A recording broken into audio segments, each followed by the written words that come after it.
Aaron here. Just wanted to give you a couple of quick notes before today's special edition of the Steve Deace Show. Can't wait for you to hear our conversation with Jeremy and Eve Coe of Real Vida Ministries. Real Vida Ministries, Real Vida TV, is a prison ministry. It's a wonderful conversation, a wonderful story of God's faithfulness and a couple of ministers to a population that probably is in the most need of God's grace. Also want to note for you as well, Eve Coe, the woman you're about to hear from, tragically and sadly, about a month and a half after we taped this interview on January 4th of 2025, she passed away. Just wanted to let you know that, have that on your mind as you listen to this. We sat on this interview for a while. We wanted to let the grieving process play out. Also want to make note for you as well. The audio back in the days of Skype, which is what we recorded this on, a little choppy, especially in the first segment. Just bear with us. It gets better as the program goes on. So again, without further ado, our special edition of the Steve Deace Show with Jeremy and Eve Coe of Real Vida Ministries.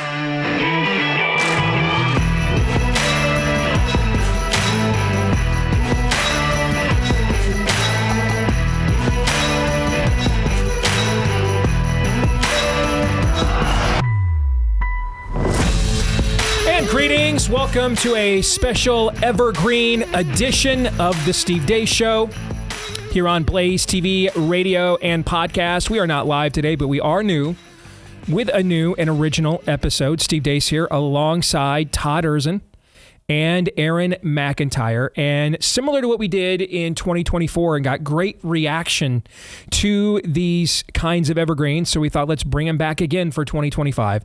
We're going to do a series of long-form Joe Rogan, Sean Ryan-esque interviews on the show where we give you a chance to really get to know some people that we think are interesting and worthy of knowing, and what makes them tick and why and how they're making a positive impact, or have information and knowledge that you'd be better off, even if you don't agree, at least knowing something about. And just as we did with these evergreens in 2024, I'll talk to them for about 90 minutes, and then we'll take the last 30 minutes of the show in the final segment, and Todd and Aaron will provide their thoughts and their feedback, and then we're good to go. And today we're going to introduce you to Real Life Ministries, Real Vida TV, the Real Vida podcast. And you probably don't know yet who they are, but I am confident at the end of this conversation today, you're going to be thankful that you now do. Jeremy and Eve Coe are with us here today on The Blaze, and let's say hello to them. Jeremy and Eve, how are you? Hello. Great to be here. Thank you so much. Thanks for having us. So you guys do, I mean, I talk a lot about, getting in the fight, engaging, getting your hands dirty, getting uncomfortable, as Todd likes to say, get comfortable being uncomfortable, right?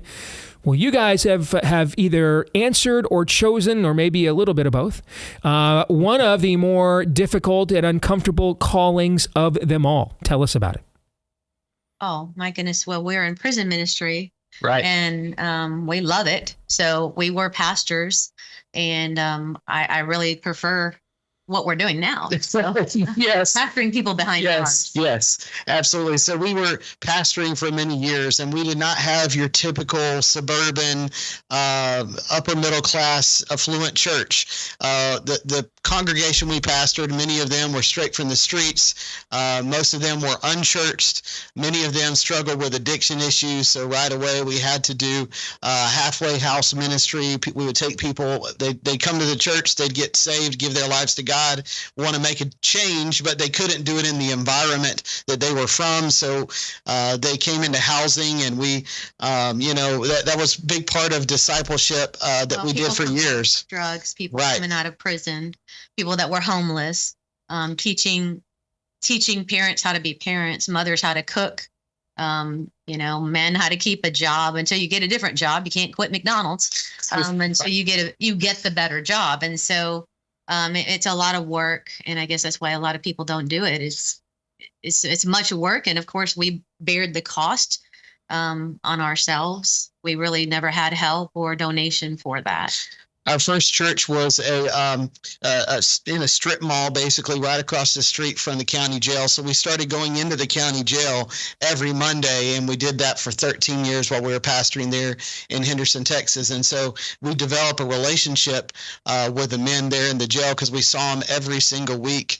And many of them, when they got out, would come across the street to the church, would get involved, and we'd be able to continue the process of discipling them and helping them grow just as fathers and husbands. Yes. You just use everything that you do when you can. So, if my husband's working out, which he liked to do, whether at home or going to the gym, then he invites people that like to work out so that they've got, they can do what they want to do and like to do, as well as while they're there, they're talking, they're, getting things out, discipling. The deepest things are going to come out when you're talking to somebody and you really care. It's going to come out in that conversation. Right. Daily life and just walking together, because, sadly, the American church, for the most part, has devolved into the idea of you have a service once a week and people go once every 3 weeks when they feel like it and don't have the sniffles and it's not raining, and that is somehow equivalent to a relationship with God. And so really you have to be part of people's daily lives. And our pastoring was always very, very hands-on. They were at our house. We were having coffee. We were hanging out. We were at their house when they're going through a divorce or a death in the family. Yeah, let me tell you just a quick little story, if I can. The jail was across the street from our first church building that was, I guess, a little storefront that we converted into a church. And we went there every Monday for 14 years. And we had this drive for stuffed animals to send to Egypt with one of our ladies that ministers in other countries in our church. And one day when we went to the jail, this guy comes and he says, I've been trying to get to the church every time you come here at the jail. But I got in a fight one time. There's different things happen. He said, but I got here. He said, I wanted to tell you. He said, my grandma goes to your church, and I went there with her on the drive for the stuffed animals to go to Egypt. And he said, I've been missing clients. He was a drug dealer. And he said, I've been missing clients. And when I was wondering where they've been, he said, and I opened your church door and I said, there they all are. They had given their lives to God and they were no longer doing his drugs. So he was happy with us. Absolutely. But he was telling us his story, how he lost his clients to us. Yeah. So let's go to the beginning here. Mm-hmm. Sure. Very few people nowadays, and that's one of the problems we have, of course. There aren't a lot of guys right now, Jeremy, in a seminary right now saying, I'm looking forward to prison ministry. Or, I hope after I do 3.5 grueling years of ministry, that I've got maybe 110 people in my church, because that's what Christ ended up with at the end of his earthly ministry. It was roughly around that number, right? The old saying, what's the first question two pastors ask each other when they get together is what? How many numbers? How many? Yeah, how you doing, or how'd it go last Sunday? Which is, or just flat out, how many people you got? Exactly. All right. So absolutely. So how did you then end up there? Was that on purpose? Did it just kind of organically develop, or is that exactly what you were going for?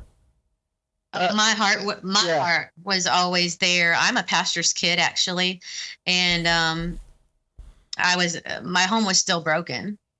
And I was locked up in a detention center at 11 years old for the first time. And I was on probation at 11 years old, 12 years old, and at 13 in another home, and then out of the house. And so I always wanted to help people like me. Even as a kid, I would think about it and think that very thing. I wanted to help those that were like me.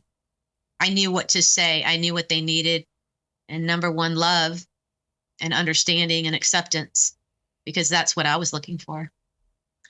It's interesting, Steve, because we came from different places. My wife was a pastor's kid, and yet she kind of came from the other side of the tracks. Like she said, first time arrested for drugs, truancy, and deadly weapons at age 11, and I was Beaver Cleaver. So I always said that, God has a sense of humor, because he called a guy who never smoked marijuana to minister to drug addicts, a guy who'd never been in trouble with the law to do prison ministry.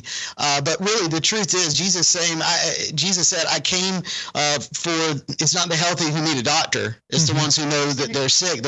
I came not to call the righteous, but sinners, in Mark chapter 2.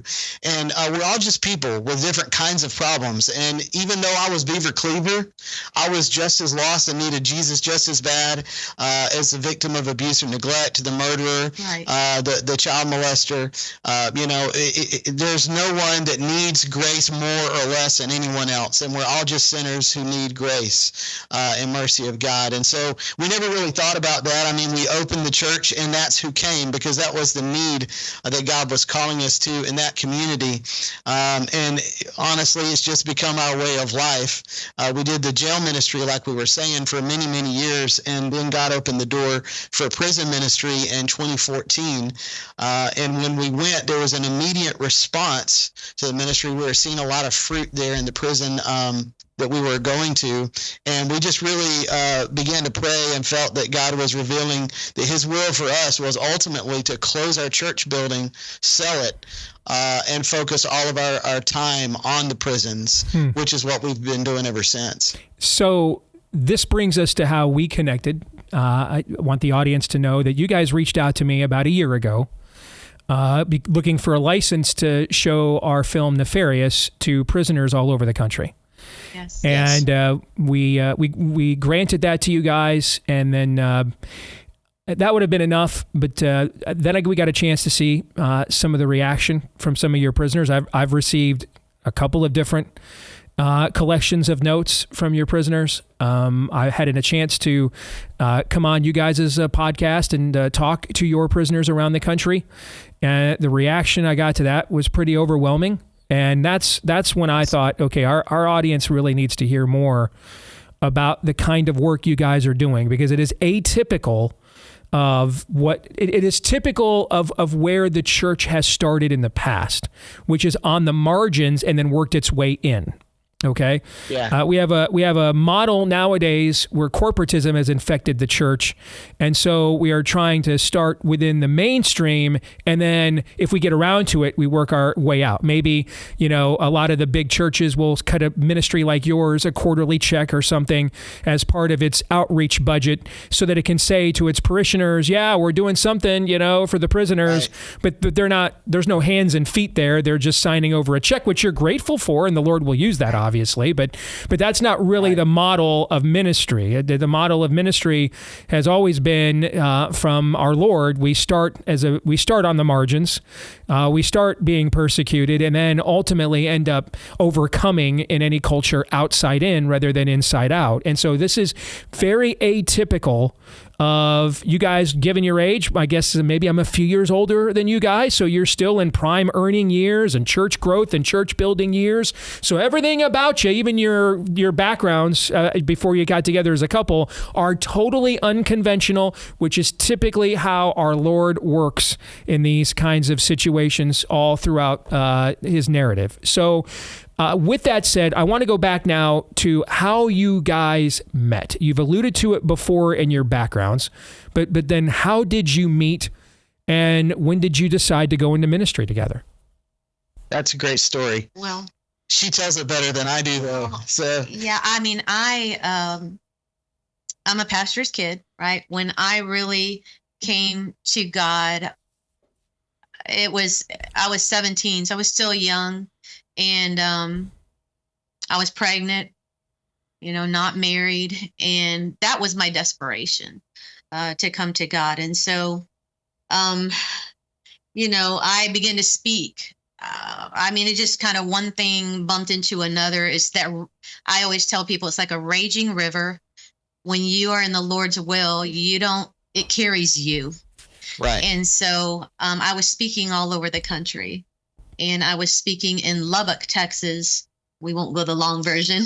And my husband, Yeah. I was 29 years old, and my husband was there in that church. Yeah, I was visiting for the second time in that church, and I went and I fell in love right away. I was very infatuated because she's beautiful and sang and everything.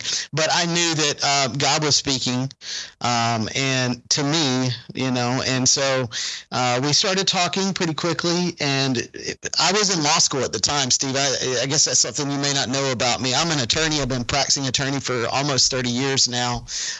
Which, I don't know if you know this, but prison ministry and ministering to drug addicts doesn't pay the bills.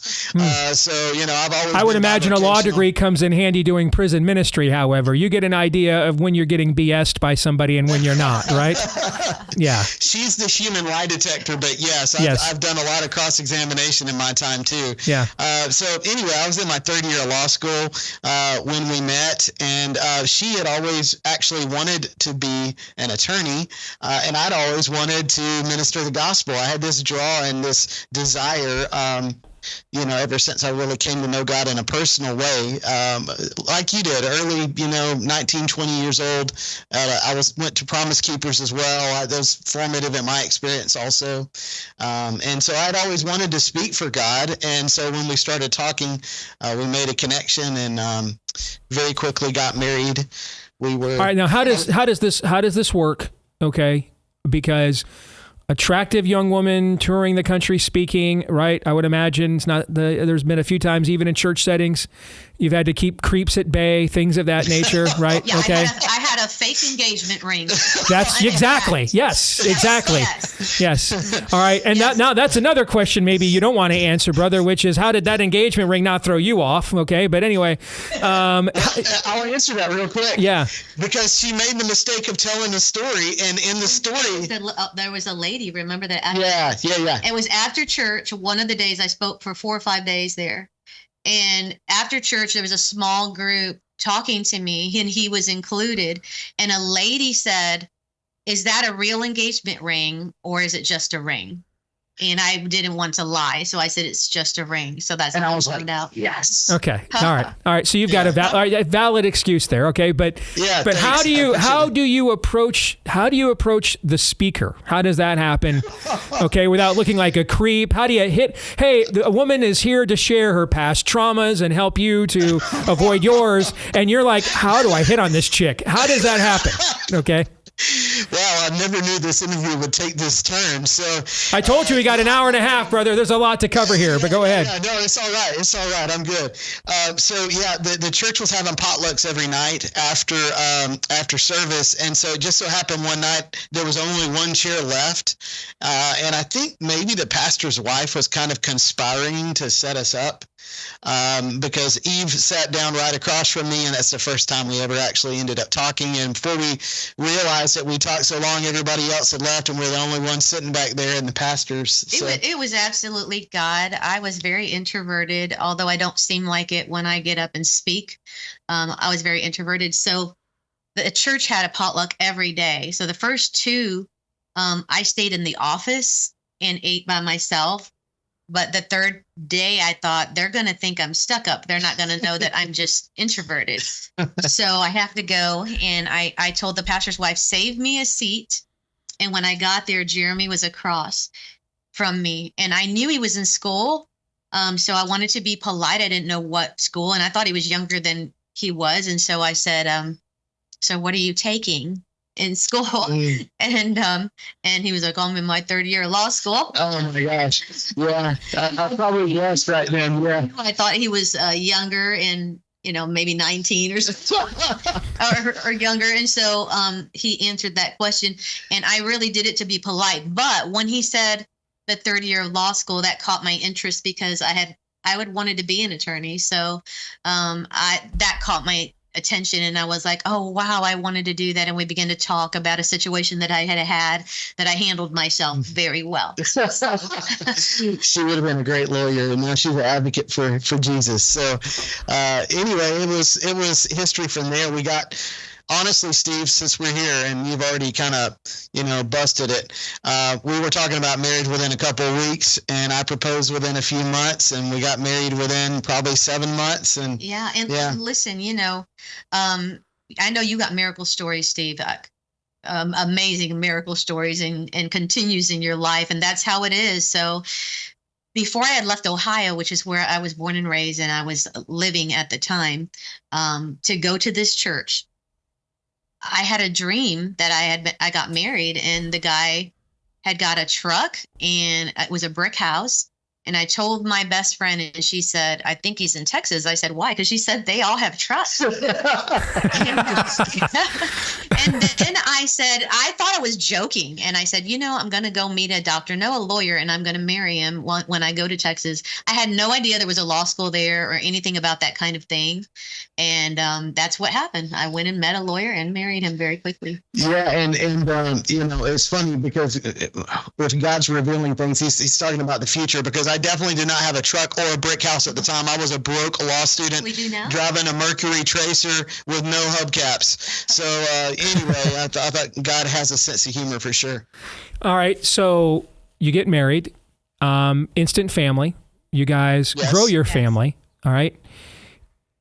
It's one thing about having prisoners or convicts, those that are at least seeking some form of rehabilitation, come into a church sanctuary. That would be unnerving to a lot of people in and of itself from a safety perspective. Okay. But now full-time prison ministry, things of that nature. Were there ever any concerns where that area comes into play at all? Oh, we tried to be, very careful with, those that we knew in kids' classes. There was even one young man at one point that I required to sit in the front seat with a deacon at all times. Mm-hmm. We just tried to be very, very careful with that sort of thing. And thank God they didn't want to. My two younger kids that I have with my husband, Jeremy, they never wanted to spend the night nowhere or go nowhere but be with us. Right. So you have to be wise and discerning at all times, but you also have to have balance, So Jesus wasn't afraid to go get dirty and go to dark places, And I will say this, with all the experience we have with people that have been abused in every way, there are so many that are abused that aren't in a church that is made up of ex-convicts or that kind of thing. And so it's even more dangerous because nobody suspects it. Nobody looks for it. Nobody watches for it, and it happens all the time. Absolutely. We had a couple in our church where she had grown up in church and she had been abused. I'll just use that word, abused, right in church. No one had ever known, never suspected. And I really know many like that. The parishioners, when you had you have a church now, but when you were in a church building, a formal church, the mixing and matching of the Gen Pop congregation with the prisoners that were there, how did that go? I don't think there was ever really any problems with that because everyone came from the same neighborhoods and from the same life, and whether they've been to prison or not. There were some in the church that didn't come from those, but really, a lot of those people came because they had the interest in doing something real. Right. They had the interest in a church that would actually live the gospel and not just speak it, not just preach it. Right. And that there's a scripture in Hosea 5:7, it says they betrayed the honor of the Lord, bearing children that are not his. In other words, there's many churches, they're having children unto God, but they don't look like him. They don't act like him. They don't talk like him. They don't love like him. They don't move like him. They don't do the things that he did. They don't reach out. They aren't his kids. And it's something that I've spoke on many times is, me and my husband, we can't couldn't produce a fully black child. And if I had one like that, then isn't my husband going to question why? And so there's children that have been born in the church by the millions at this point that don't look like him. They don't talk like him. Whose are they? Where's the gospel that we're supposed to be living? Right. How many times have you wanted to quit? Prison ministry? Never. No. Never. Never wanted to quit. I long to do more. Never. I'll tell you, honestly, Steve, the last few years, and you mentioned age. I don't mind saying I'm 51 years old. So I am a little older than you. A little. Oh, okay. Yeah. Okay. I didn't know for sure. Depending on when your birthday is, I'll be 52 this year. But yeah, go ahead. Yeah, I mean, I've been an attorney for 27 years. I'm at the peak earning capacity, basically, decade for attorneys. But I have very aggressively over the last 2 years been scaling down a very, very busy, high-volume practice to try and get my work down so we can do more. Like you said, we don't want to do less. We don't want to quit. We want to do more for God. We want to go more places. What you see here on my laptop, these are the bumper stickers of the 5 states that we got to minister the gospel in prisons just in the last year. And, we'd like to be able to do more of that. I will say that there's troubles, just like there are with a church. Pastoring a church, you don't know it until you're pastoring these people through podcasts. You'll get letters that they don't agree with this or that, or complaints. They misunderstood what you said. I wouldn't know anything about any of that, but you continue, Eve. Go ahead. Yes. So we still have that. And I think at first when we started, it was a little discouraging because you're like, I'm giving all my finances, all my time, my effort, my prayer. Everything that I do revolves around this. And I'll run across the house at 2:00 in the morning if I think of something and I don't want to forget it, to jot it down on my notepad at the table. And then the people that you're giving your life for, just like Jesus, just like Jeremiah, just like everybody else, are complaining about the smallest things. Mm-hmm. And that was more discouraging at the beginning than, as we went on more and more to go, okay, everybody is not going to be pleased. And if everybody were pleased, there's something wrong. Right. All right, so we are talking with Jeremy and Eve Coe, and if you just tuned in, Jeremy completely broke protocol by hitting on a traveling speaker, and as a result, God punished him by making him do prison ministry as a pseudo creeper for the rest of his days. That's the story so far. I think I have that summarized, correct? All right. So, and because of his benevolence, God still is letting them do a rewarding ministry despite Jeremy's transgression of protocol here. And we're going to learn more. I wanted you guys to get to know them first, because we're going to spend the bulk of the rest of the time with them about what this ministry has taught them about where we are as a culture, where we are as a society, common denominators of who ends up in these predicaments, et cetera, because they're truly on ground zero of the spiritual battle that's taking place in the culture right now. I mean, Jeremy and Eve are the ministry couple that your megachurch pastor writes a nice check to maybe once a month or every quarter, and then sends a note basically saying, glad you guys are doing this so I don't have to. That's basically their ministry. That's basically what it is. All right, hey, thank you guys for doing this so that we don't have to. All right. So what is it, now that you know who they are, what is it that they've actually been doing, and what is it they've actually seen? And therefore, what can they teach us about that information? We'll have that conversation as we continue with them in a moment.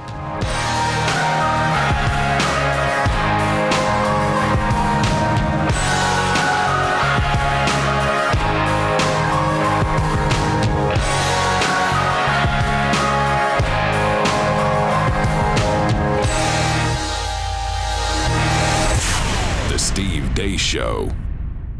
a word about our friends over at Conduit Clothing. If you're tired of sitting on the sidelines and you want to proclaim your faith, you can do it with our friends over at Conduit Clothing. Not only do they have great gear, all right, but here's the thing, all right, along with that great gear, every single purchase, even if it's just a $2 sticker, every single purchase includes a free hardcover ESV Bible. Not for you, though, for you to hand out to somebody else, not for your bookshelf decoration, for you to give to somebody else because they need to hear the word of God, right? So this is about not just about fashion, but it's about faith in action.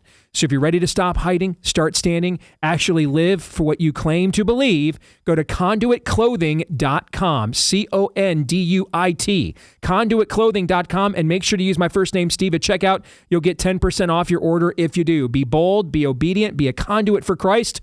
ConduitClothing.com, code Steve for the 10% discount at ConduitClothing.com.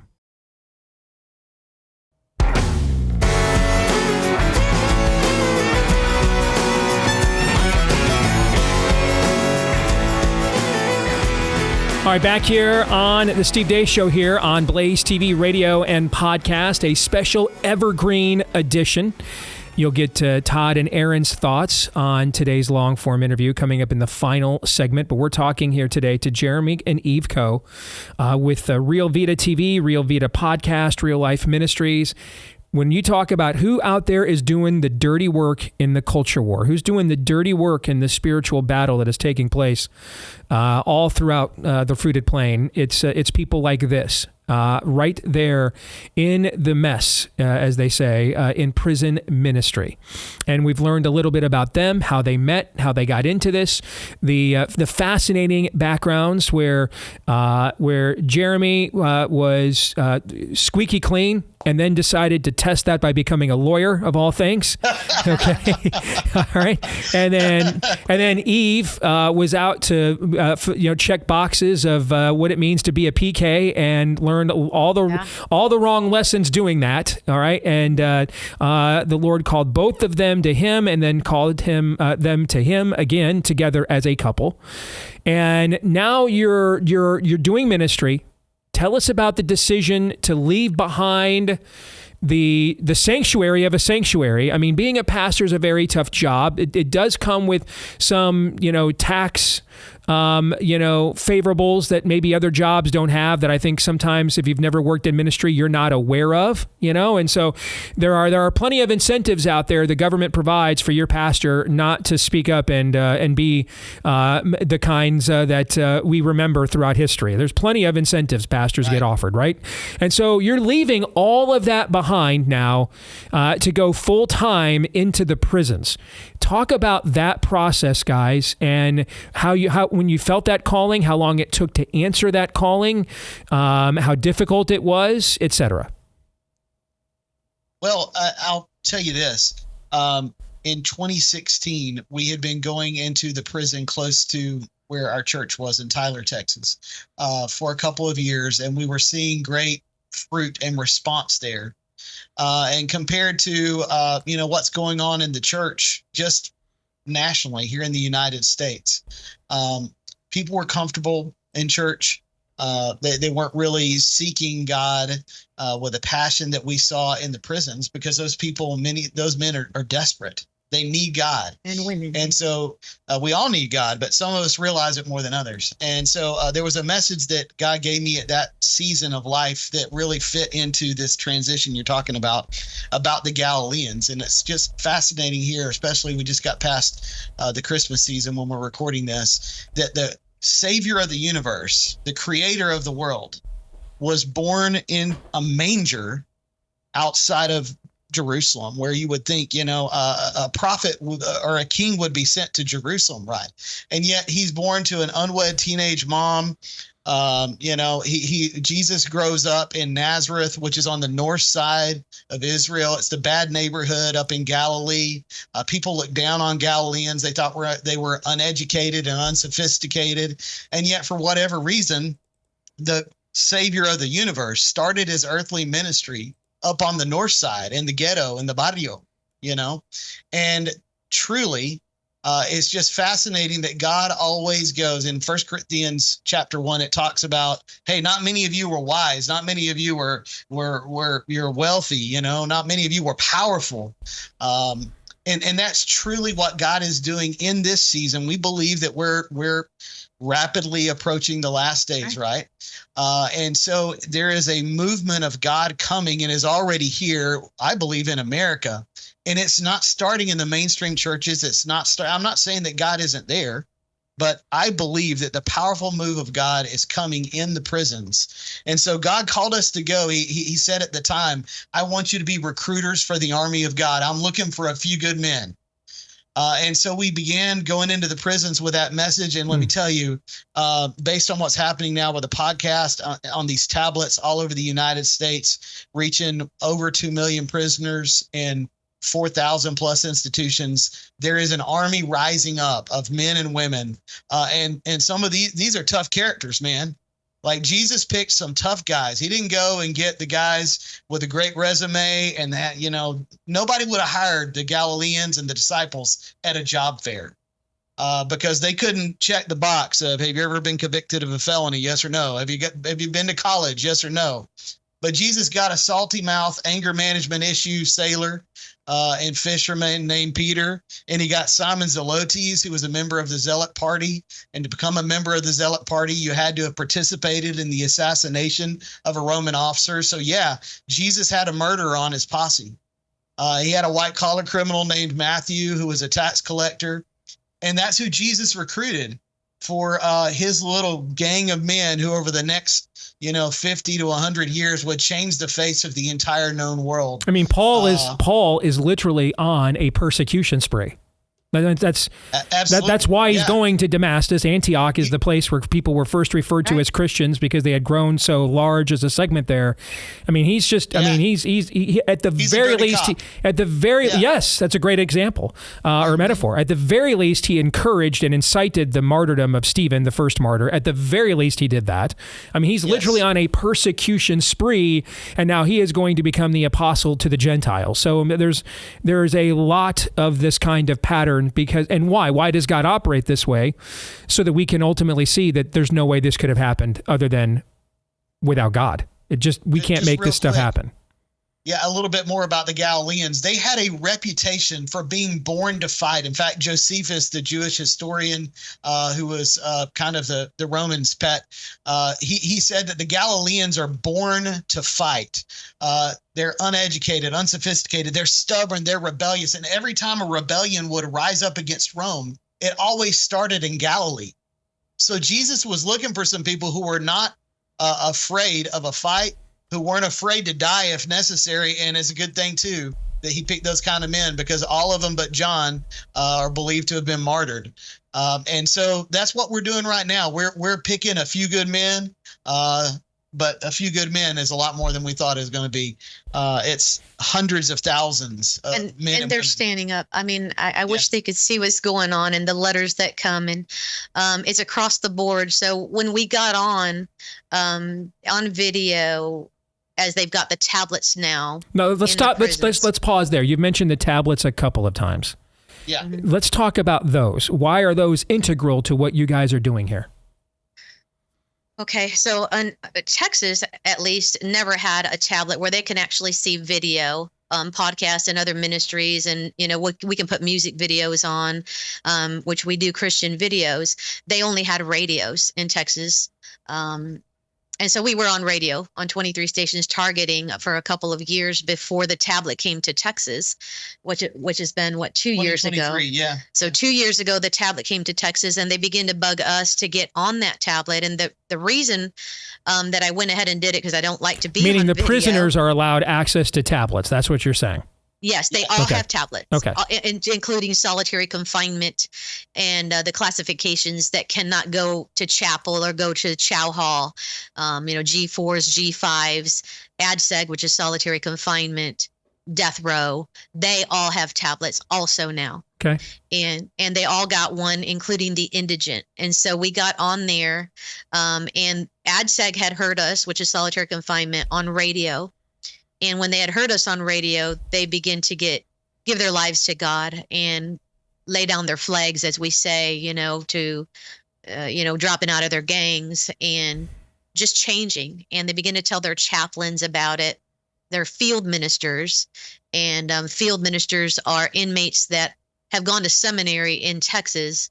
We have a unit that's a seminary, and then they're usually lifers, those guys, and they're able to go minister anywhere in the prison that they choose to go or assigned to go, including death row and solitary confinement, those kind of places. And so they begin to change the inmates in solitary confinement, and they begin to call us here and say, they're talking about your ministry and that this is the reason why. Can you come? And so we're one of the very few ministries that go into all classifications. Not just the chapel. The chapel has general population. They need it too, and we love them too, and we go there also. But then we'll go back with a cart with speakers into the places where they can't come out, death row or ADSEG, G5 and G4s. And they'll just put the speakers up and they'll hear it through their doors. So what happened, Steve, because, I've had people, say to me or ask questions about the tablets. The reason why they really started doing that was because drugs were getting into the institutions through the regular mail. So corrections. So they made everything digital, all communication digital, so that nothing could be smuggled in. Makes sense. Okay. Absolutely. Right. And again, because I got to tell you, the right winger in me initially just, knee jerk. No, we're not giving tablets to death row inmates. Okay. But if they're going to do that, at least if they're going to give them access to a ministry like yours, I guess I'll tolerate it. But you bring up a good clarification here, which is this greatly reduces the amount of contraband, which causes a lot of disruption in a prison culture, black markets and all that other stuff. Okay. This greatly reduces the level of contraband being brought into the church, or I'm sorry, Freudian slip, into the prison. Yes. Prison.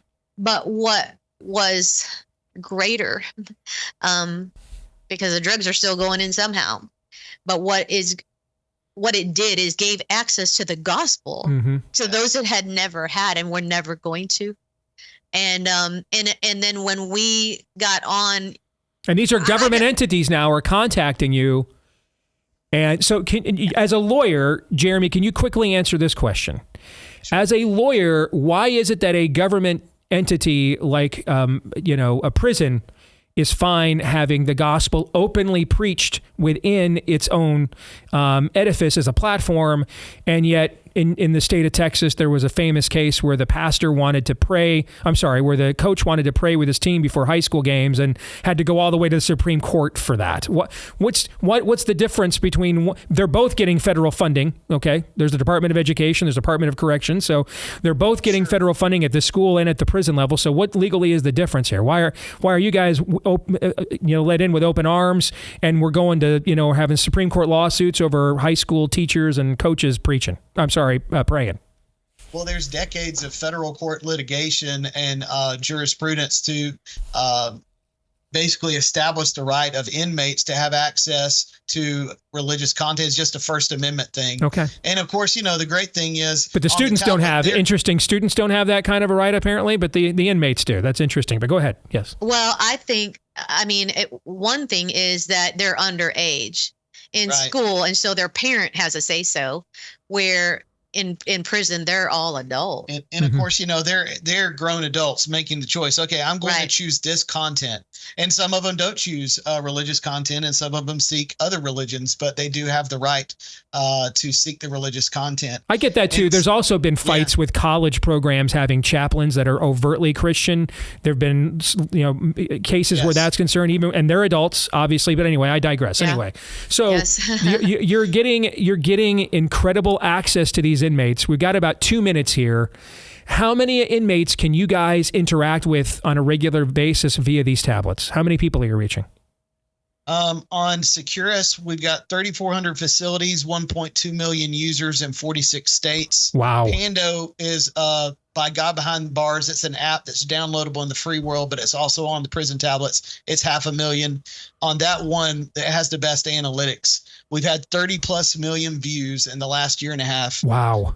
We've had 32,000 people approximately acknowledge that they've accepted Christ as their savior. On just Wow. the Pando. On just Pando. That's just a 415,000. 212,000 subscribers on Adovo. We've got another 900,000 users in 1,100 facilities, and we're also on ViaPath. Which reaches about 1.2 million. I don't know if you guys Vita. realize this, but you're running a megachurch. Yeah, I know. Yeah. One of the Yes. larger ones in America, as a matter of fact. You're running quite the megachurch here. They call themselves Vita Nation. Vita Nation. Ironically enough, you are running a megachurch. You left a little church across the prison in a strip mall in order to take over a megachurch. It's just, the forum and the members are way different than most megachurches aim for, but you are every bit overseeing a megachurch. And they call me Mama. Call I'm Mama Eve. Yeah. And I'm proud to be their mama. And I think many things contribute, but number one, love. They know that they're loved. They know that it's real. They'll tell us how. They'll say, we can see your notes are highlighted, and that means you really read it.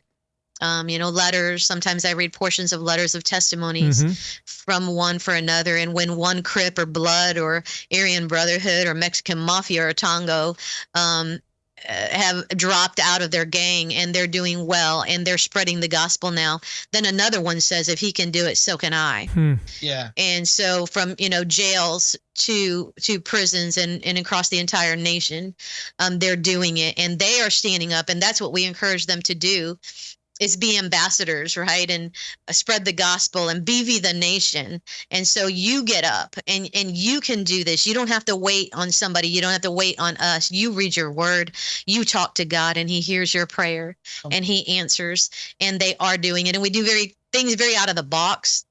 We had all right, we got about a minute here, so let's put a bookmark there. I want to get to, in our final 30 minutes with you when we come back, I want to get to some of those out of the box things.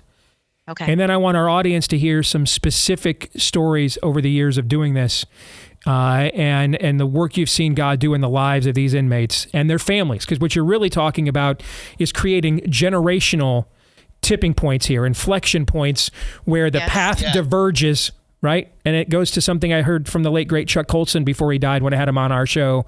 And I want to get your take on that when we return as well. All right. So Real Vida TV, Real Vida Podcast, Real Vida, RealVidaTV.com. RealVidaTV.com is where you can go. They've got a YouTube channel at Real Vida TV as well. All right. We'll come back. We've got one more segment left here with Jeremy and Eve Coe. Stay tuned.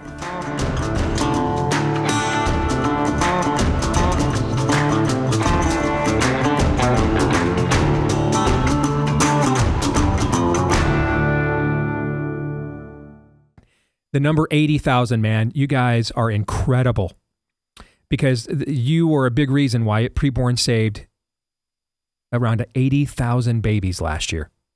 Number one, that's an incredible accomplishment. Number two, it's tragic that it was necessary, right? This is what happens, though, when you turn pretty much every U.S. mailbox into a potential abortion mill, right? But 80,000 lives, man, well done, good and faithful servants. You guys were so generous to make this happen and be a big part of Preborn's efforts in the last year. Let's keep it going here now in the new year. Make your tax-deductible donation today. For as little as $28, you can fund that ultrasound that saves a baby's life, maybe mom's eternal life as well, since her conscience won't be hardened now and seared because she murdered her own child. All right, preborn.com/Steve is where you can go make that tax-deductible donation today. Preborn.com/Steve. Again, preborn.com/Steve.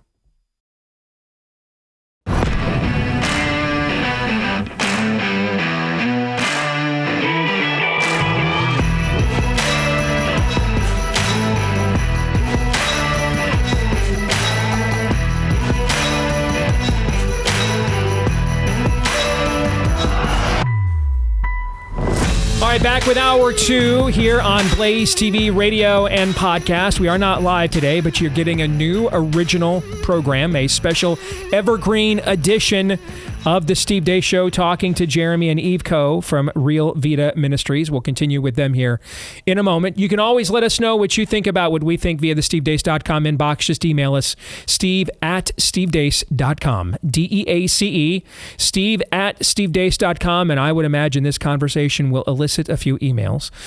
You can also follow us on the socials out there on X @Steve Deace Show. Check out our new YouTube channel @Deace Show on YouTube. We had to start all the way over there @Deace Show on YouTube. Look for Steve Deace on Facebook as well, MeWe, Gab, etc.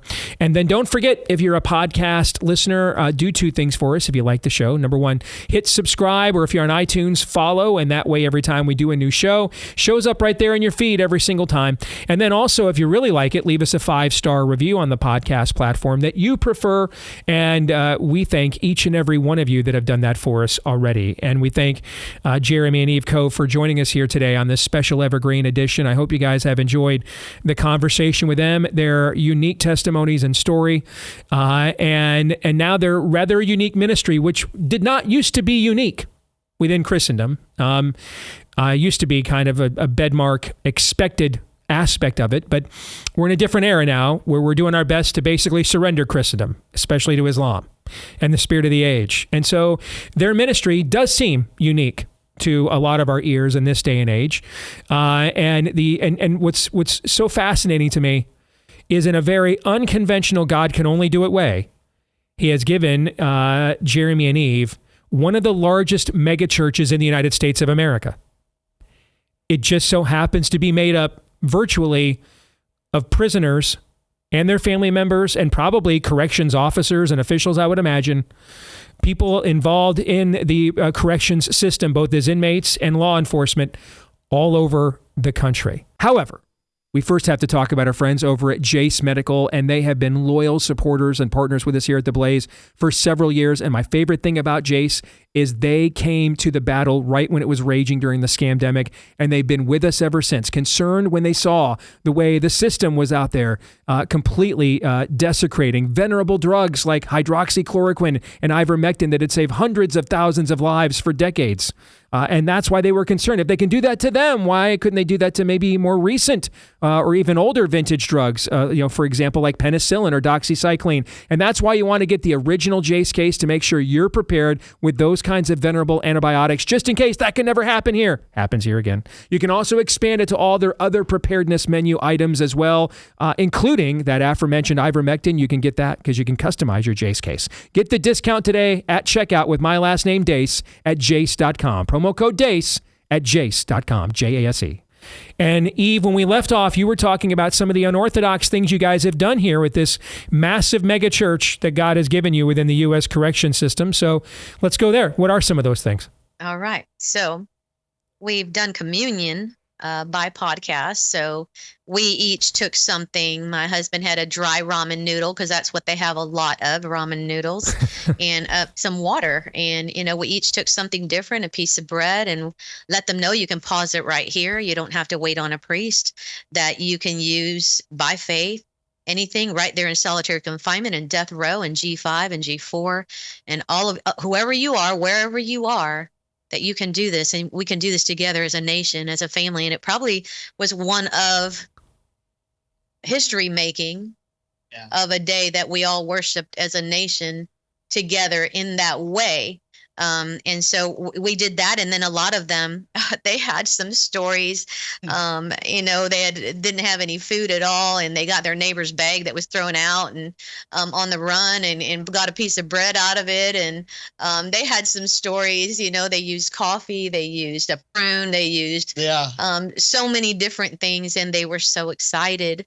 Many of them then realized, let me do this with my mama over the phone, or my wife, my kids.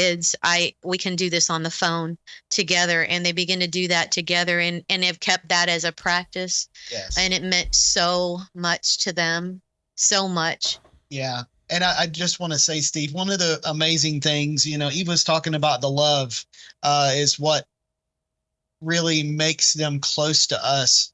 we have a team, and they were all leadership team in our church. And when we closed the church and focused on prison ministry, our team came with us. Our assistant pastor for many years, he was an ex-drug addict. He was, the guy in the hoodie wandering the street. Yeah, he first found us in one of our jail services, and he's been set free and serving God for many years. He's a great preacher.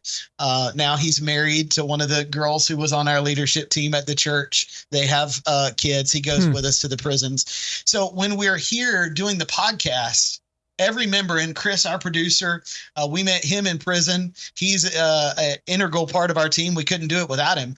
I know you know what it's like to produce. You have to have your producer. They're just so close to us, so they feel like they're with family when they're watching the podcast, and that's what they write a lot. And so for them to do communion with us, for example, they felt like they were doing communion with their family.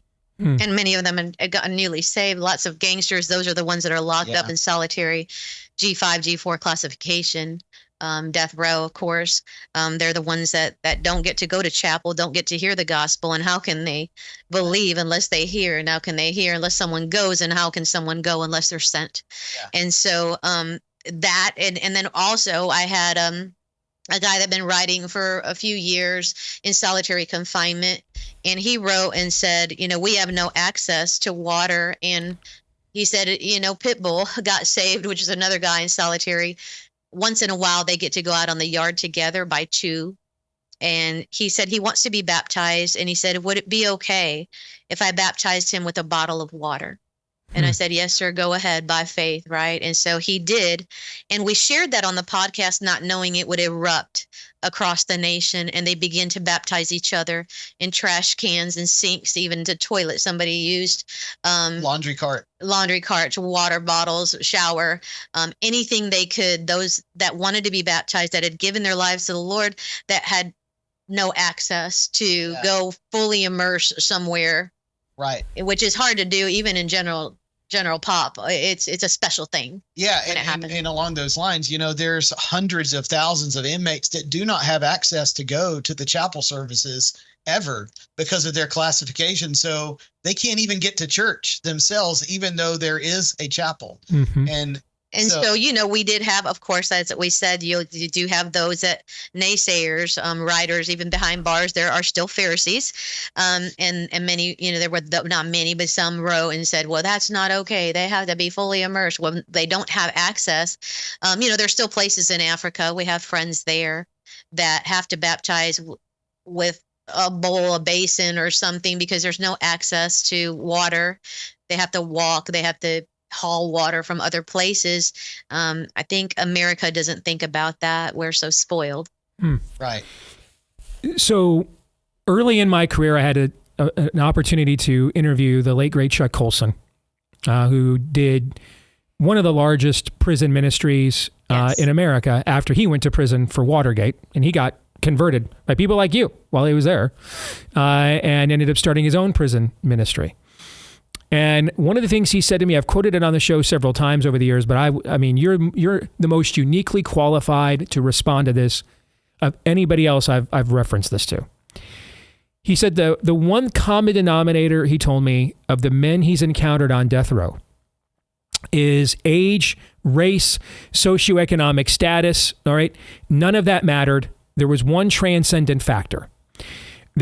All of them either didn't know who their dad was, had no relationship with their dad, or their dad was incarcerated somewhere else at the exact same time. He said that was the common denominator of every man on death row he met throughout the entirety of his prison ministry. I want to get you guys' reaction to that. I'd 100% agree with that, although I would expand it to not just be death row, any classification, including general population, ADSEG. 85 to 90% would be a conservative estimate of the number of men in prison and women who grew up without a father in the home, I would say. Yes, I mean, I get letters from people and they tell me my dad is locked up here and my mom's locked up there. And, the 4 brothers are locked up, and it's just generation after generation. It's typical throughout the entire prison system, from general population all the way to death row. That is a common. And the other common characteristic is victims of severe abuse and neglect of every kind. I think the vast majority of men and women in prison, death row or not, the same applies. So based on that then, what would you guys say to our audience that they need to know and understand about what's happening in our culture and the spiritual forces at play here, that when we get beyond the meta and the philosophical that we talk about on shows like this all the time, but I mean, you guys are right there, man, at the mouth of the river. I mean, you guys are there seeing the fruit, one good and bad, of these philosophical debates and the lives that are impacted, and almost always negatively, by depending on which side of this they are on. So what, break it down for us, boilerplate for us. What's at stake here in each home that's listening to us our conversation right now? Well, I think that the example that comes to mind is you can't plant a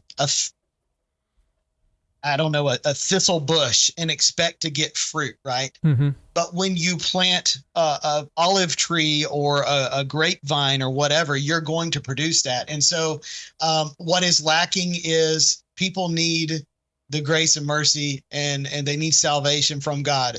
What happens to these men and women when they come to Christ is they have immediately a desire for connection, to be the father that they never were, to raise their children, to be a husband. And one of the things they write to us all the time is we frequently get letters about people seeing the way that I look at my wife on the podcast, and they're like, I'm getting my clues about how to love a woman from watching you look at your wife. And so I would just say that the answer to all those problems that you're referencing, and there's too many to go into, it comes down to people need Jesus. And when people get a hold of Jesus, they really come to a saving knowledge of him, and they grow in their faith. All these things are going to change because it's the fruit of a relationship. I tell you, there's so much to say. You were talking about churches supporting ministries like ours, and we only have one church that actually gives to this. We've done it all ourselves. I don't know how, and God has made it. The supporters that we have are mostly prisoners. They send tithe or $2, $10, $5. Wow. They send $20. We've gotten a couple of times from prisoners an amount that was shocking of $1,000. They gave, it's hard to accept. And, I let them know, but truly they are the biggest supporters is behind bars. And some of those that have gotten out, they contact us.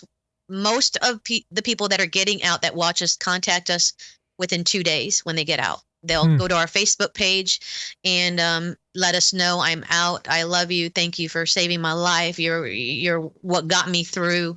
And then some of those have started supporting in little amounts out here by Cash App or Venmo or something like that.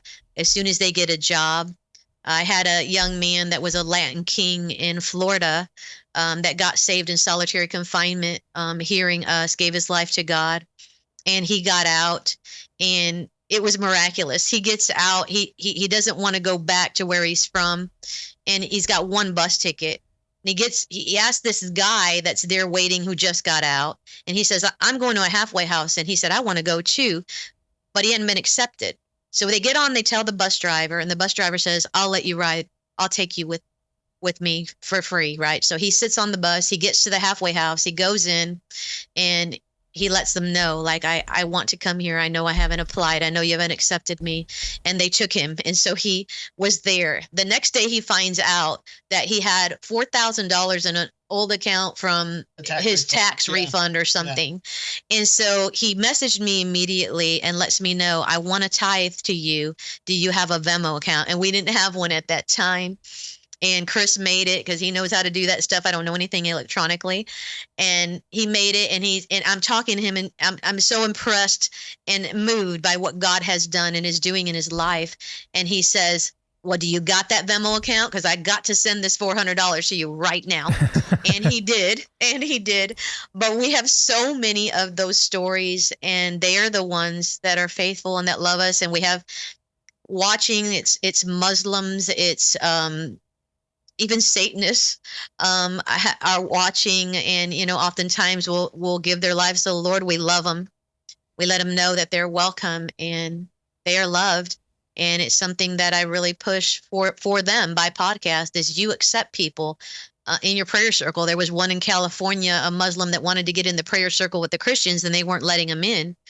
And then they let him in, and what do you know? The love of God will reach the heart and change somebody. I mean, there's just so many stories. There's no way to. Yeah, it's impossible to tell you, Steve, all the stories, countless letters from gang leaders who've given their life to Christ. And because of their courage to make a decision that could be fatal, certainly dangerous to them, countless others have followed them. Like, they're beginning to stand up. There's prayer circles all over the United States. Like, we had, a blood that wrote us that's a leader, and he hadn't dropped out yet. But what he did do is he changed his ways. And so instead of being the predator, he became the protector, and began to make sure everybody got their turn on the phone, and everybody was getting fair treatment, and that the smaller guys and people that were unaffiliated with another gang were protected, and that nobody was harming anybody in his domain, in his, where he had power over, influence over. And there's so many of those stories, and some of them have not dropped out of their gangs yet, but they've known God, or their grandma and mama knew him, uncle, and they know how to act, and they know what is right. And they say, I'm crying for the first time in 20 years. I don't know what's happening to me, Mama Eve. I haven't cried. I didn't cry at my dad's funeral. I didn't cry. And now I'm crying every time I watch this podcast, and it's healing. But we had Chris, our producer, he had gotten a jalapeno plant he wanted to grow, and he had to put it inside, I think, because it was cold. He got him a lamp, and it was this tiny little plant. And one day he went in, it was like a year and a half ago, and the plant had curled its leaf up and turned away from the light. And he Googled this research, like, why is it doing that? And it was getting too much. He had left the light on too long, maybe too close. And it had curled up in defense and survival mode and turned away from the light. And that is often what happens in our lives and in the lives of these broken people who have been molested and beaten and hungry and abandoned, and in the worst situations. Some I won't even mention because they're so bad. They've curled up and they've turned away from the light and protection. And so they're numb, and they get diagnosed. There was one guy we met a few months ago, and he wrote after we went to the unit, and he said he was diagnosed. I can't remember what they gave him the name. They said he couldn't feel. He didn't feel. But I told him the truth was, you've been numbing yourself so long. It takes a while to melt that ice and to realize I'm still human and I still do feel. I just had to numb myself. And then in that numbness, they can do things that are horrific, that you go, how could somebody be human and do that? Right. And it's, they're numb. We've got about 9 minutes here. I want to make sure we have some time where if people want to support your ministry, they know how to do that. Before we get there, what is it about Nefarious that you guys contacted us and said, hey, we want to show this to prisoners around the country? In October of 2023 is one of the other unconventional things that we did.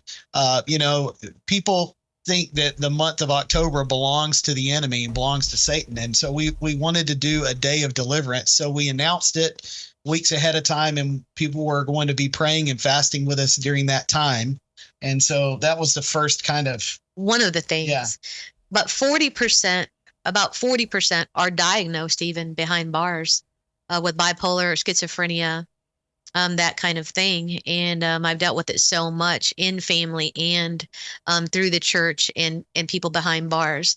So, what that guy in Nefarious would have been diagnosed probably as a schizophrenic. So I wanted them to see that, and that there is demonic influence because of it. Just like drinking or drugs, we have our minds. We know what is right and wrong. We have standards. But when you're drunk or you're high, the devil comes to speak to you, and now you act on it because you don't have control of your mind very well. And I believe that that is one of the problems with mental diagnoses and problems and, imbalance, is when you don't have full control of your mind. You have the weakness like you would have in, diabetes with your sugar, your glucose, whatever. The devil can more easily influence you to do things that you normally wouldn't had you had your full capacity. Mm-hmm. So I wanted them to see that movie and the fact that you wanted them to see what they had succumbed to. You wanted them to see where the worst ideas that they ever thought of, that they thought they thought of themselves, where those things actually originate from. And that there is a spiritual realm. Yeah. What kind of reaction to our film did you get? Much different, saying this girl wrote that I just realized I've been into witchcraft all this time. And just from this movie, like it's amazing how that is. Like, if you're in church and you hear a sermon, one person gets one thing and one person gets another. That's how the movie was for them, of the thing that they needed. That's what they were seeing and learning and changing and understanding for the first time. And they loved the movie. We got so much positive response. Yeah. But more than just enjoyed the entertainment, it was educational. It like she said, opened their minds to the unseen spiritual world that so many times people don't realize. And I got a letter from some of the girls in California, and one of them writing for them. And she said, they were a little upset after the movie. And I said, why? I addressed it by podcast, because it didn't end like the fairy tale, happily ever after. Blame me for that. I'm the one that insisted that not happen. So that's entirely my fault, but go ahead. Yeah. No. And that's what I said to them, is that's what we want you to know, is that life doesn't always end happily ever after. And we want you to know that. We want you to realize that, because if you don't change now your ways, if you don't give your life to God, let him run it. If you don't change your friends and your environment and what you're doing, and if you don't change it now, because a lot of them think when I get out, that's when I'll stop the drug, or I'll stop the drink, or I'll stop whatever. If you can't do it in there, it's even harder out here. Right. And so, that's what I said to them, is it's not always a happy ending. And that's what I want you aware of, so that you make the decisions you need to make right now. We've got less than 5 minutes left. Like I said, I want to make sure we've got about a minute and a half or so where people know how they can support your ministry. But take the next 3 minutes or so. What is it I've not asked you about that you think our audience around the country really needs to know and understand? Let me tell you one guy's situation, short version. I got a letter. We had just started on radio about 5 years ago. And I get this letter stamped August 10th. I remember it so well. And he's telling me his life of his abuse, being beaten by his stepfather. He's 7 years old, goes to school. They see it. They put him in CPS. Mom comes twice, but never comes back. So he never goes home again. So he's in and out of TYC, and then a foster home. He'll run away. He'll go back. And he does this till he's 21 years old. And so he's raised by the system. He's always run away from every home that he's ever been in. So he gets out at 21, and now something happens and he commits a murder. He goes to county jail, and he does what he always has done, and he escapes and runs away for a few weeks. So when he goes to prison, they put him straight to solitary confinement, and they tell him he will never come out. And when we met him, he had spent 20 years already in there. And he said, I heard your program on accident. It was a country station, and all of a sudden you came on. He said, and there's been a field minister that has ministered to me for 8 years, and he's never tempted me to serve this God that you know. But something about you has changed my mind. And he said, I intentionally listened to the program the next week, because we only came on once a week. And he said, he said, I heard a sermon on the radio one time in solitary confinement on salt. And he said they spoke about it in the context of flavor. He said, but what else does salt do? He said, it makes you thirsty. And he said, you must be salt because you made me thirsty for what you have. So I'm considering giving my life to God on August 25th. That's my birthday, he said. He said, and if this God is as good as you say he is, then it'll be the best birthday present I ever gave myself. And that was in 2020. And he gave his life to God. He was never supposed to come out of solitary confinement, and he has been out for about 6 weeks now. And God brought him out, and he's going to chapel, and he's so excited to be out. And so God has done so much. There's so many testimonies, from shoes to a little comb or hairbrush that might seem like nothing to us out here, but it's so big to them in there. And God makes ways in these miraculous, it shouldn't happen, kind of ways for them to get the things that they're praying about. So many things, restoration, moms and kids, some of the incarcerated moms have connected through our podcast. They both watch it. They watch it on YouTube out here. Mom or dad watches it inside, and then they discuss it. Husbands and wives, sometimes they watch it together. They'll go on their tablet, and mom out here, wife out here will push it on YouTube, and they'll watch it together on the phone. That's amazing. Listen to this. And they say it's given us something in common, connection, and something to talk about and discuss. Yeah. Beautiful. Well, I want to make sure we can give them more opportunities. So I've got about a minute here. How can people around the country, how can they support your ministry? At Cash App, it's $ Real Vida Ministries, all capitalized, the R, the V, the M, Real Vida Ministries. And on Venmo, it's Real Vida at Real Vida Ministries. Same thing. The first of each word is capitalized. Our address is Real Life Ministries, Post Office Box 131722, Tyler, Texas 75713. It's TYLER 75713. Give the digital ones really quick one more time, if you don't mind.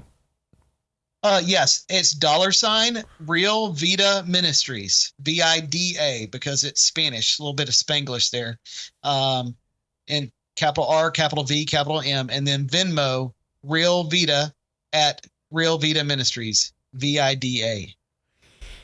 Well, Jeremy and Eve, thank you guys for joining us today.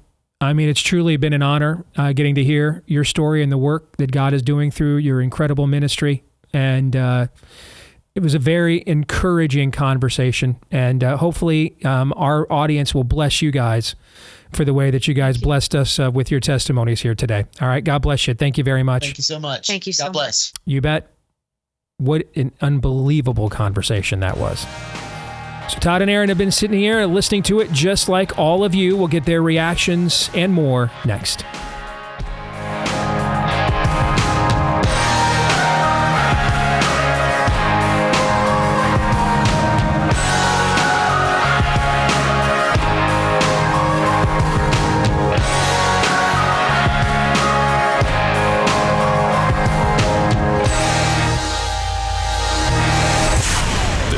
Deace Show. If you've got too much pain in your body, chronic pain, that lingering soreness, achiness, stiffness that just won't get rid of and go away and leave you alone, it's probably because you've got too much inflammation in your body, and that's where Relief Factor comes in. No guarantees here. It's not an antidote, right? But over the years, over 1 million people have tried the 3-week quick start from Relief Factor. 70% of them have seen such good results that in 3 weeks or less, they stuck with the product long term. And you know what? They made a wise investment because it only cost them $20 to find out, and that's all it'll cost you too. Why don't you see, if you don't see a difference in your pain in 3 weeks or less for just $20? What do you got to lose for that? What do you have to gain? Maybe a whole lot of pain-free improvement in quality of life. ReliefFactor.com is where you go to get started with the 3-week quick start today. ReliefFactor.com. You can call them too if you're old school. 800-4RELIEF. 800-4RELIEF. Or just simply go to ReliefFactor.com.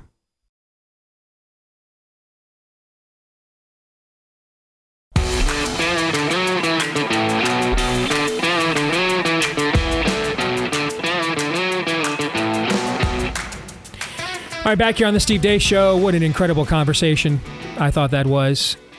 And it's just because Jeremy and Eve have an incredible testimony and an incredible ministry. But Todd and Aaron have been sitting here for the last hour and a half listening to that same conversation that all of you have been today as well on this special evergreen edition of the Steve Deace Show. Let's get some of their thoughts and reactions to what they heard. Gentlemen, what do you think? I kept thinking of Aragorn rescuing the army of the dead in Return of the King while they were talking. A group of people that were rightly condemned for their sins, but all was not done yet. And they paid for those sins. Oh yes, so paid dearly. They were not in any state of eternal grace or rest whatsoever. Right. So that's the thing I want to make sure we stress.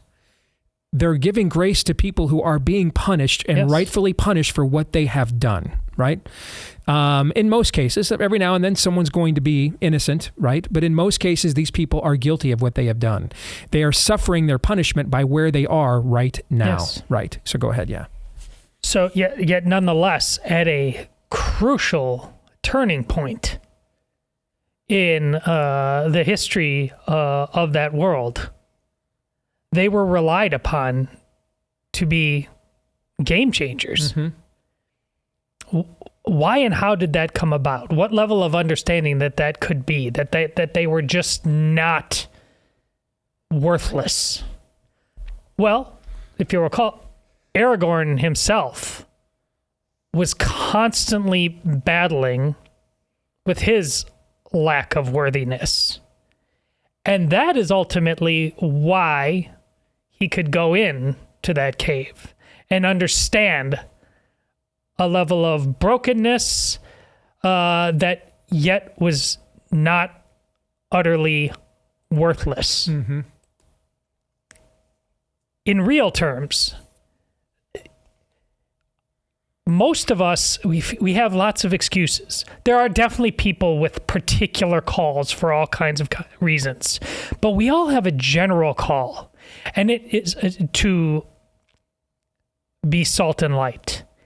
And the modern church excels at rejecting that, generally speaking. We can tell ourselves all kinds of reasons. Wow, that's a lot.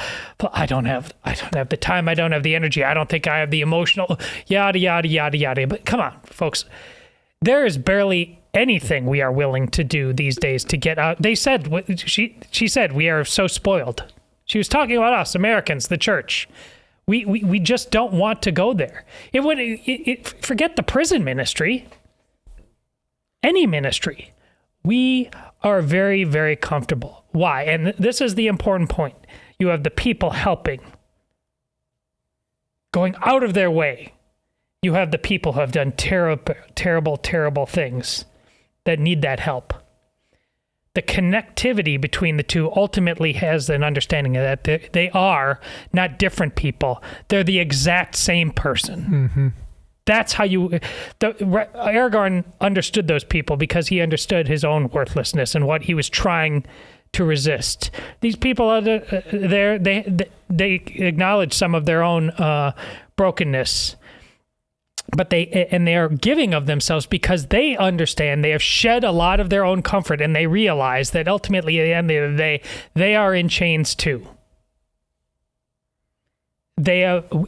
Most of us are not engaging in any kind of relationship like you saw play out there because we won't get uncomfortable, and we self-medicate ourselves with all kinds of modern Western comforts so that we never ever look our situation in the eye like these people in solitary confinement. That's why Eve says that if you can't stop self-medicating in there, once you get out here, and the self-medications are way more plentiful and abundant and even incentivized and encouraged, you'll never do it out here. Yeah, and that's your task as a human on this earth, as certainly as a Christian who's never even jaywalked.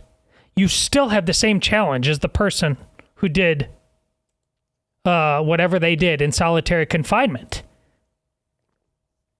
And as the Joker likes to say, we're all one bad day away. And the church has utterly failed. And Steve, you, we don't know when this is going to come on, but very recently just talked about why am I the guy having to tell you this? Why aren't your pastors telling you this? You've said that many, many times. But that's the thing. We're going to church, and we're constantly, the people going to church are, heaven sounds nice. I'd like to go there. But what amen to that. But what they're not ever thinking about, apparently, is that I'm broken. I'm a sinner. That doesn't come across nearly as much as the fairy tale. And you don't have to be doing a prison ministry or doing time in solitary confinement to have to look what you just saw in that conversation with Steve in the eye and realize I need the exact same thing that all of them do. Yes. I have to do the exact same thing that all of them are doing. Ultimately. That's not, you didn't see anything extraordinary. You saw what you are called to do on both sides of that equation. You kind of ended up where I wanted to go. You will either be a slave to righteousness or a slave to sin. Sin is a cruel master. Jesus Christ is the righteous master, and he is good. When you are apart from Christ, when sin is your master, you will end up in prison one way or another, in some form or another. The prison might be of bars. It might be of your own making. Might I submit to you that the ones who are behind bars, they got there because sin was their master. But when you are forced every day to live with the reality, this is your life. Your life is accountability for your actions in this life. That is your life. Might I submit to you, you're more open to the notion that there might be accountability for your actions in the next life. And you see this great groundswell of revival that we just talked about amongst inmates. That's incredible because they're forced to live with the accountability for their sin. But too many people who are not in jail, I would also submit, have made a jail of their own making. And for too many people, even with wearing the banner of Christ, might go to church 2-3 times a month. Their prison is comfort. Their prison is vice of some sort. But unlike the prisoner behind bars, they're not forced to live with the reality of accountability for their own chosen vice, their own master every single day. And that's just how he wants it. To kind of put a bow on what Todd was saying. So that was a fascinating conversation. And it what really was encouraging because the harvest, it seems like, is plentiful there. And we've just met a couple of laborers.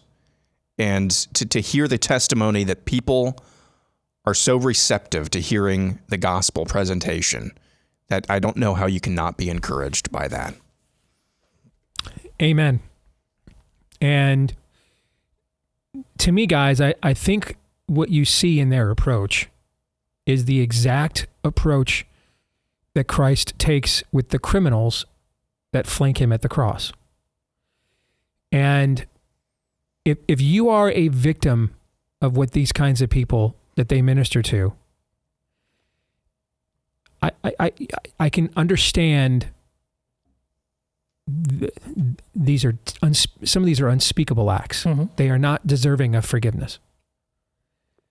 And you are correct, they're not. But here's the thing we all have to recognize. None of us are. Absolutely none of us are worthy of forgiveness. All of us have sinned and fallen short of the glory of God. Now, that does not mean that God treats every sin with the same weight as any other. He gave his people Israel a code, a legal code. Some sins were so grave, you could be executed for them. Some sins were not so grave. They were still egregious because they are sins, but they were not so, not every sin was, hey, take them outside the city wall and stone them to death. Only the most egregious ones were, intimating that they're at least implying that some acts that we commit are worse than others. All will be penalized, but some deserve stiffer penalties than others. That's why we do the same thing in our civil legal codes. All right. If I steal from somebody's grandmother, there's a penalty for that. If I murder somebody's grandmother, there's an even worse penalty. But I'm penalized nevertheless, whether I stole from her or murdered her. Correct? Mm-hmm. When the thief who confesses his crime, he goes so far as to say to his fellow criminal on the other side of Christ, we are getting what we deserve. At any point, does Christ interject and say, this is too cruel of a punishment for what you have done? No. Does not interject. Does not. Says, we deserve what we are getting. This is admission, and an act of repentance, self-awareness.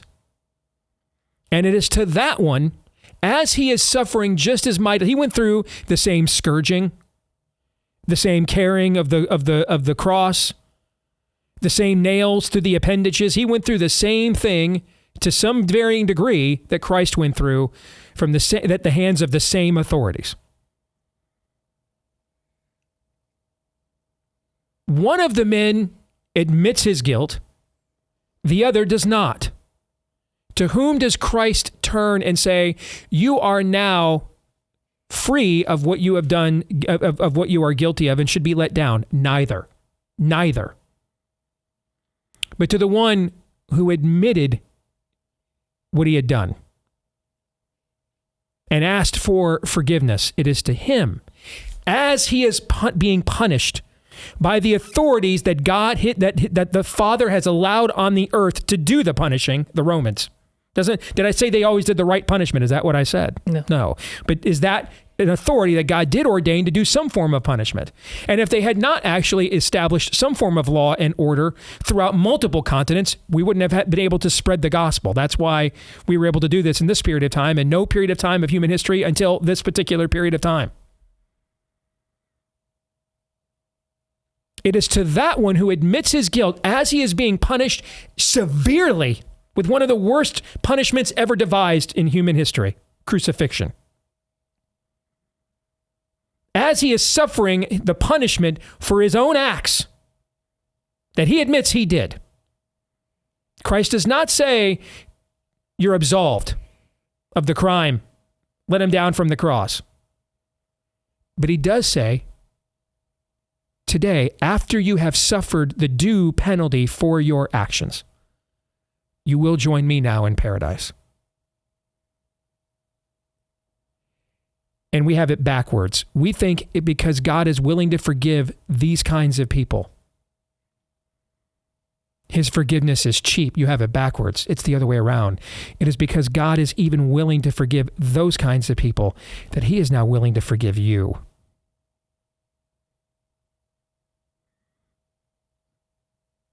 And the price for that forgiveness was not cheap. It was paid at a high cost.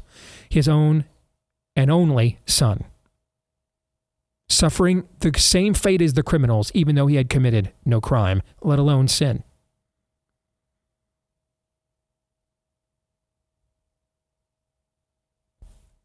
Any closing thoughts before we sign off here in the next 2 minutes? Well, you took me into the book of Job there.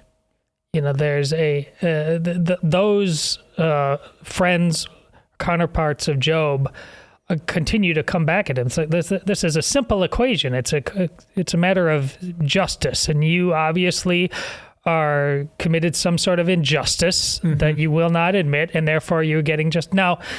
It is those people are talking over and over and over again in a way that many of the prophets will ultimately, and Job is one of the oldest, if not the oldest book in the Bible, what many of the prophets will talk about in terms of what is just. They're not wrong about generically what justice is, but ultimately this is about specific people and specific individuals, and we are all wrestling as Job did at the end of the day. And it's something that Job admits, I don't understand this, but something far greater is going on here. And we are right to remind ourselves that with justice with these terrible people, as Steve talked about, there's stuff in the news cycle right now. Again, we don't know when the show went with rape gangs in London, heinous, death penalty like tomorrow. But this is going on in a world where there is something far greater than just the problem of evil. That's what we're talking about here. And there is a love and a power that is God that Steve just talked about in terms of that cross that crushes all of it. And we have got to be able to wrap our hearts around that. Amen. Amen. Hope you enjoyed this evergreen episode here on The Blaze. Until we see each other again, Romans 8:28.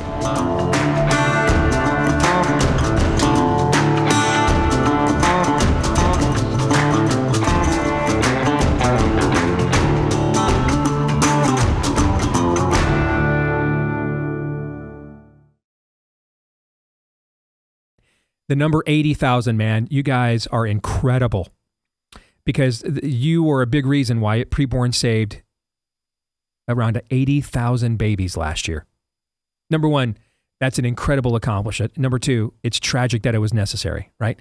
This is what happens, though, when you turn pretty much every U.S. mailbox into a potential abortion mill, right?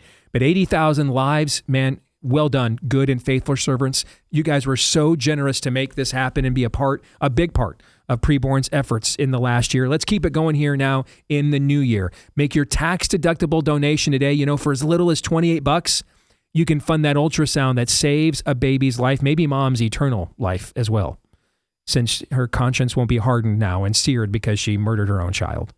All right, preborn.com/Steve is where you can go make that tax-deductible donation today.